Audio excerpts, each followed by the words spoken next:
প্রিয় দর্শক, smart travelling YouTube চ্যানেলে আপনাদের স্বাগত। আজকে আমরা চলে এসেছি পদ্মজা নাইডু জুলজিক্যাল পার্ক। এই পার্কটি ভারতের পশ্চিমবঙ্গ রাজ্যের দার্জিলিং শহরে একটি 67.56 একর জায়গা জুড়ে অবস্থিত। চিড়িয়াখানাটি 1958 সালে খোলা হয়েছিল। এর গড় উচ্চতা 7000 ফুট। ভারতের বৃহত্তম উচ্চতার চিড়িয়াখানা। এটি আলপাইন অবস্থার সাথে খাপ খাইয়ে নেওয়া প্রাণীদের প্রজননে বিশেষজ্ঞ এবং তুষার চিতা, বিপন্ন হিমালয় নেকড়ে এবং লাল পান্ডাদের জন্য সফল বন্দি প্রজনন কর্মসূচি রয়েছে। চিড়িয়াখানায় প্রতি বছর প্রায় 3 লক্ষ দর্শক আসে। সরোজিনী নাইডুর কন্যা পদ্মজা নাইডুর নামে পার্কটির নামকরণ করা হয়েছে। চিড়িয়াখানাটি সেন্ট্রাল জু অথরিটি অফ ইন্ডিয়ার রেড পান্ডা প্রোগ্রামের কেন্দ্রীয় কেন্দ্র হিসাবে কাজ করে এবং চিড়িয়াখানা এবং অ্যাকোয়ারিয়াম ওয়ার্ল্ড অ্যাসোসিয়েশনের সদস্য। 1958 সালের 14 আগস্ট পশ্চিমবঙ্গ গভর্নমেন্টের শিক্ষা বিভাগের হিমালয়ান প্রাণীজগৎ অধ্যয়ন ও সংরক্ষণের লক্ষ্য নিয়ে দার্জিলিংয়ের পার্কস হিল পাড়ায় একটি চিড়িয়াখানা প্রতিষ্ঠিত হয়েছিল। এর প্রথম পরিচালক ও প্রতিষ্ঠাতা ছিলেন দিলীপ কুমার দে, যিনি ভারতীয় বন পরিষেবায় অন্তর্ভুক্ত ছিলেন।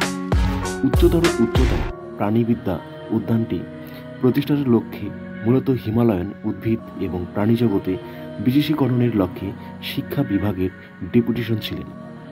পার্কটির মূল্যবান সম্পদগুলি ছিল 19 সালে সোভিয়েত প্রিমিয়ার নিকিতা ক্রুসেভ দ্বারা ভারত সরকারকে উপস্থাপন করা সিবেরিন বা উসুরি বাঘের একজোড়া। বছরের পর বছর ধরে সংরক্ষণের জগতে বিখ্যাত নামগুলি HDP-তে আকৃষ্ট হয়েছে এবং পরিদর্শন করেছে। চিড়িয়াখানায় এখন তুষার চিতা, পান্ডাস, গোড়াল বা পর্বত ছাগল, সাইবেরিয়ান বাঘ এবং বিভিন্ন পাখি যেমন বিপন্ন প্রাণী রয়েছে। তবে পার্বত্য অঞ্চলে ক্রমবর্ধমান তাপমাত্রার কারণে হিমালয় প্রাণীটি হুমকির সম্মুখীন হতে পারে বলে উদ্বেগ তৈরি হয়েছে। 1972 সালে জানুয়ারিতে পার্কটি একটি নিবন্ধিত সমাজে পরিণত হয়, একটি চুক্তি করে যে রক্ষণাবেক্ষণ ব্যয় কেন্দ্রীয় এবং রাজ্য সরকার করবে। 1993 সালের মে মাসে পার্কটি পশ্চিমবঙ্গ বন বিভাগে স্থানান্তরিত করা হয়েছিল।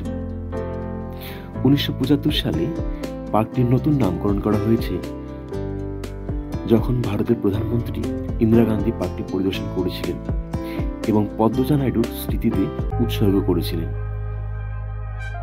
পার্কটি সপ্তাহে 7 দিনই অর্থাৎ সোম থেকে রবি প্রতিদিনই খোলা থাকে। গ্রীষ্ম ঋতুতে সকাল 8:30 থেকে বিকেল 4:30 পর্যন্ত এবং শীতের মরশুমে সকাল 8:30 থেকে বিকেল 4টা পর্যন্ত খোলা থাকে। পার্কটি দেখার সেরা সময় মার্চ থেকে জুন এবং সেপ্টেম্বর থেকে জানুয়ারি হল Padmaja Naidu Himalayan zoological park Darjeeling পরিদর্শনের সেরা সময়।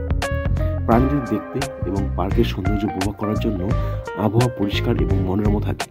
পার্কের মধুর স্মৃতি আপনার সাথে সারা জীবন বেঁচে থাকবে।